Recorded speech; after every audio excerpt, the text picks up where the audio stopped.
Dead Snow 2, Red vs Dead. That title should give you a little clue about what this film is going to entail. Anyway, I'm talking about this sequel to the Norwegian film Dead Snow, or commonly known as Dod Snow in its native tongue. Now, this is pretty much a horror film fan's dream film, I would say. It's kind of really catering to that specific audience. Now, the first thing I want to say about this movie is it's kind of like the sequel where everything is bigger. So this film really expands on what that kind of original film was, and everything is bigger, but there are some kind of differences. So if you haven't seen the original movie, basically it was about a kind of group of friends that go out in the kind of like the snowy wilderness and ultimately are attacked by a group of Nazi zombies. Now, this film pretty much takes place immediately after this film, and it follows the lone survivor, Martin. Now, it does give you kind of a little bit of a catch-up if you haven't seen the original film, so you can kind of familiarise yourself with it. And basically, it tells the story of Martin and him kind of getting away from the original Nazi zombies who are led by the kind of commander Herzog. And through some kind of means that I'm not going to spoil for you, basically Martin is able to gain some kind of supernatural powers, which will come into play later in the movie. And he's kind of recovers in hospital, and of course no one believes him. Obviously, it's kind of zombie menaces happening, and he kind of gets the blame for it.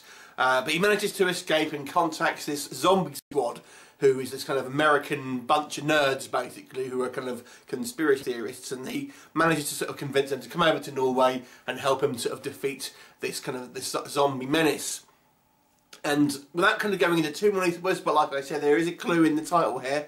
They manage to kind of gather together a kind of army themselves and to fight this kind of zombie Nazi menace. And that's pretty much all I'll say about the plot, really, without kind of going into sort of too many spoilers because of that. So this film, like I said, is kind of very much bigger budget, bigger cast, bigger kind of set pieces than the kind of the original film. But there are some differences, like I said. So the main thing here was going to be the setting. Now, in the original film, it was very striking to look at because you had these kind of, these kind of very sort of bleak and bloody zombie figures fighting against the white snowy background, and that isn't the case here. Although it still takes place in the same area, it's more in a kind of, I guess, a rural town than a kind of the sort of snowy wilderness, and so it's a different setting. And all interesting that this for a zombie film, it pretty much all takes place in daytime as well, so you can kind of see everything. I mean, it may take away from the kind of scary factor. This one isn't a scary zombie film, but it is a gory zombie film. There's lots and lots of gore there, and let me tell you that there are some brutal deaths in this film, and some quite shocking moments that I was like, I can't believe that they went there. Suffice to say, no one is safe in this film, that's all I'm going to say. But it is a fun film. It has a kind of sense of fun to it, even though it is very brutal and I think shocking maybe to some people. It does have a sense of fun, and if I had to have one of the criticisms, it maybe goes a little bit too goofy. Now, the first film had a kind of sense of humour as well, and it's very much a homage to the kind of the Evil Dead films. To me, this one was more along the lines of the Peter Jackson Brain Dead, or Dead Alive as it's sometimes known. It kind of reminds me of that more than the kind of Evil Dead, although there are still some kind of Evil Dead influences here, particularly with kind of an appendage, shall we say. But nevertheless, it has that sense of brutality, but that kind of mix with the sense of fun as well. The effects are pretty much 90% sort of practical. There is a kind of a little bit of kind of CGI sort of blood here and there, which is a little bit noticeable sometimes. But to be fair, most of the effects are pretty much practical, and there's lots of gooey effects here, let me tell you. Because it's daylight, sometimes some of the sort of the zombie makeup does look like masks, I have to say. But for the most part, considering it's not a huge budget, this film, it's a pretty decent job. Now, in regards to the language, the interesting thing with this film is though it's still a Norwegian film, the three zombie members are all Americans. They always speak English. And the Martin will kind of, depending on who he's talking to, will sometimes speak Norwegian, and if he's talking to the Americans, basically, he'll kind of speak English as well. So you'll kind of have a mix between the sort of languages. So, you will have to do some reading on subtitles, but not all of it, basically. And like I said, there's some fantastic action in this film. It's kind of very well staged, and the climax of the film is just kind of this big zombie battle, which kind of reminds me of these medieval epics, basically, but it's obviously meant to be more of a World War II. It's kind of in close quarters, if that makes sense.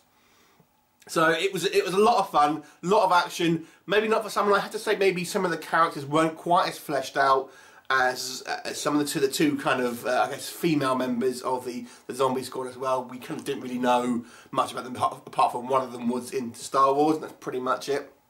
But nevertheless, I mean, there's only so much time you have in these kind of films. Like I said, I think maybe the humour was a little bit too goofy and it almost kind of bordered on a spoof at times. That's the only really sort of real criticism I'd say. I don't think it's quite as memorable as the first film. It's still a good movie, don't get me wrong, but I don't think it's quite as memorable. And I think the reason for that the first film was so kind of stood out because it was kind of against this kind of snowy backdrop and stuff like that. As it really, you know, it had these images with it kind of you just remembered. Whilst this one, because it's more of a kind of, you know, browns and and greens, it kind of just blends in really a little bit more. So I don't think it's quite as memorable in that respect, basically. But it's a fun zombie film, lots of great effects, and the zombies actually get a little bit of kind of characteristics as well. And again, this will kind of play into the sort of humour stuff that I'm going to sort of you know, point out as well. Though there are kind of things where you think, it's a little bit too goofy. There is an after credits scene I'll point out as well, although it does somewhat contradict one of the rules it sets up in the movie. But nevertheless, I won't tell you what it is. But it's a great movie if you kind of like a kind of a fun horror film, like it's a horror comedy. If you were hoping for a, you know, straight zombie film, you know, it's not so much. They even actually reference the fact that these aren't your typical zombies, and they are in fact cursed zombies, which are kind of more, I guess, more intelligent and have a kind of more of an agenda and seem to be able to communicate and stuff like that, than not just your kind of brainless flesh eaters a la the kind of Romero zombies and things like that. So it's definitely influenced and very aware of the kind of the genre that it's kind of playing against sometimes. But it's a fun film. I don't think it's quite as good as the original, but it's still a great movie. I'm going to give it a 7.5 out of 10. Have you seen it? What did you think of it? Leave me a comment and I'll look forward to seeing you next time. Bye for now.